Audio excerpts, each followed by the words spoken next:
Хорошая передача, пауза через защитника. Вместо этого бросок Мазякина. Спокойно реагирует Якоб Маркстрем. Шайба остается у наших хоккеистов. Дацук под синюю линию. Бросок отсюда. Панарин передача. Панарин! Не попадает по шайбе, да, Артемий Панарин не попадает практически в безобидной ситуации. Отобрал у него шайбу Вадим Шипачев. И здесь возникли две... Любимов уже в чужой зоне. Пауза. И нет здесь удаления. И подбора за этой шайбой тоже нет. Ну и шведов. Турнира пока это Вадим Шипачев с 11 набранными очками. Овечкин, там его и не хватило, куда сделал передачу Белов. Мощный бросок. И здесь и вместе с Любимовым. При том, что вот у петербургского звена была совсем короткая смена. Умарк остановил шайбу на синей линии. Бросок мощный. Ой, какой рикошет неприятный. Там вроде как от туда в угол. Широков бьет по рукам Эриксон. А дальше Зайцев, Овечкин. Можно сыграть защитником и нужно. Марченко здесь один. Передача. Все это пока далеко от ворот. Кузнецов закладывает вираж. А вот момент для броска. Здорово. Марченко. С звуком Кузнецов заканчивал связки с Овечкиным. Так, а это хороший перехват. Калинин достал эту шайбу. Любимов. Пауза. Ух ты. Там никого не телеет. Нападающих в контратаку. Но здесь здорово подстраховали защитника нападающих российской команды. Артемий Панарин. Два человека перед ним. Третий рядышком. Не заметил ни одного, ни второго. Артемий. Продолжается движение. Великолепный пас и гол. Евгений Додонов делает счет 1-0. Не получилось таким сильным, как он хотел, но, по крайней мере, получился точным. И это стало неприятной такой неожиданностью для Якоба Маркстрема. Шайба все-таки оказалась в воротах шведской команды. Давайте посмотрим. Верхом пошла, кубарем пошла. И от щитка попала в щиток и буквально в середине зоны сборной Швеции. Ой-ой-ой, Франсон, ой-ой-ой. И уже, по-моему, Умарк так вскинул руки, празднуя гол. Шайба прошла за ворота. Снова Линус. Надо отпустить руки Кузнецову. Очень рядом у нас удар. Атаки в зоне шведской команды. Додонов, Зайцев! Бросает здорово над щитком.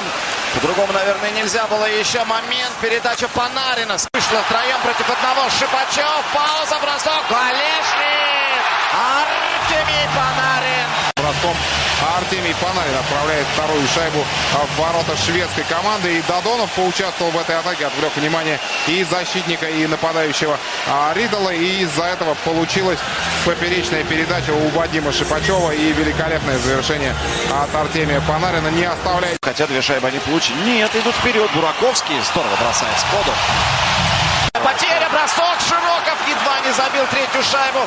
Все. С процедурой вбрасывания. И после этого за нарушение процедуры вбрасывания сборная России наказана 2-минутным штрафом. И первое большинство сегодняшней встречи. Ух. Там добивает и по щиткам по полной программе идет. Атака, наброс от защитника. И вроде как заблокировал бросок защитник шведской команды. Никита Зайцев набрасывал. Здесь Мазякин с Дацуком поборолись. И прямо перед воротами Якоба Маркстрема Павел Дацук получил шайбу и отправил ее под блин над щитком шведского вратаря. Сделал счет 3-0. Додонов не принял передачу. Орлов опять держит шайбу. Наши спокойно в чужой зоне. Опять потому, что это, собственно, продолжение того большинства, которое было у нас. Шипачев. Два человека под ворота, как мы уже привыкли это видеть. Шипачев. Панарин стоит, ждет. Додонов приезжает на пятачок. Пока далековато. Отсюда можно бросить. Орлов. Маркстрем видел. Может быть, подразумевает через пас на Панарина. Панарин готовит бросок. И вот он. Маркстрем недалеко выкатывается из ворот. Сергей Мазякин. Рядом два шведа. Но очень спокойно Сергей доводит шайбу до партнера. Дацук вошел в зону и запускает ее в угол. Здесь Мазякин. Никого рядышком нет. Сборная России уже в расстановке. Ну и дальше Овечкин. Перепас с Кузнецовым. Тот далеко Дацук от него находится. Евгений вот доводит шайбу до капитана нашей команды. Снова Кузнецов, Дацук. Кузнецов, Дацук. Передача на Мазякина. А это великолепный пас на дальнюю штангу. Игра, которая имеет колоссальное значение для сборной России. Додонов, Шипачев, Панарин. В общем, все как обычно делает эта тройка. Да, они сейчас катаются, а наш первое звено на льду и терпим. Пожалуй, да, такая первая продолжительная позиционная атака, за исключением большинства. И все. Долго разгоняется Степан, Дацук, Мазякин. Странно. Павел Дацук отдал в коньки сейчас Сергею. Вот здесь точно, смотри. А здесь вот как раз на гол момент. Пожалуйста, 4-0. И это Роман Любкин. для запасных. Никто его так и не подобрал. Тут Павел Дацук все здорово сделал. Оставил шайбу, передал шайбу Сергею Мазякину. И тот убрал защитника на свободный лед, на движение Любимову. И тот поднял шайбу над вратарем шведской команды и сделал счет. Плотная борьба на борту. И тут очень важно, да, кто из этого единоборства выйдет шайбой. Вот сейчас Сергей Калинин это сделал, но не получилась передача у Вячеслава Войнова. Хороший момент. И Густав Ньюквист сейчас не... После несильного броска 4-го номера шведской сборной. Но к расстановке в четвертьфинале на текущий момент получается, что финны играют со шведами. Мы же играем против сборной команды Германии. Момент. Мазякин. Ой-ой-ой, как здорово. У шведов у нас защищается Марченко, Зайцев. Плюс Калинин, Санников. Вот такой-то бригадный бапу. У Олега Знарка играет. Но шведы быстро зашли в нашу зону. Еще 1,5 минуты держать шайбу. Держать шайбу. Играть в пятером против четверок. Клапсон. Передача на Экхольма. Момент для броска. И здорово. А ту шайбу они отыгрывают. Классное движение было на пятачке от шведской. Кипер сборной России. И здорово попал Матиас Экхольм, который появился в составе сборной Швеции. В заявке появился 17 числа. Но и сегодня же свой первый матч проводит. И вот отличился результативным броском в начале третьего периода. Вышли на лед против парней Классена. Так.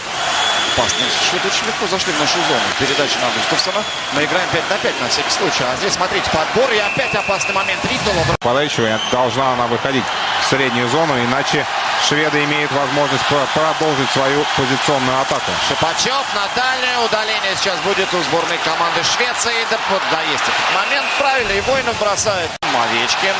Чуть дальше. Шипачев оставляет Панарину. И вновь Вадим. Панарин, Артемий из угла вот так выходит через Александра Овечкина. Тот поднимает глаза. И подбросок Чудинова.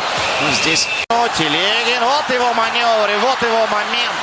Все так. Пачев, Додонов, Панарин. У них игра идет. А пока надо защищаться, а не атаковать. Бросок. И здесь Бобровский. В порядке. Нельзя говорить о том, что недонастроено. Просто как-то такой не их хоккей. И наши тренеры все очень здорово рассчитали, как сыграть против шведской команды. И, как ты говорил, все козыри были биты. Никаких шансов особо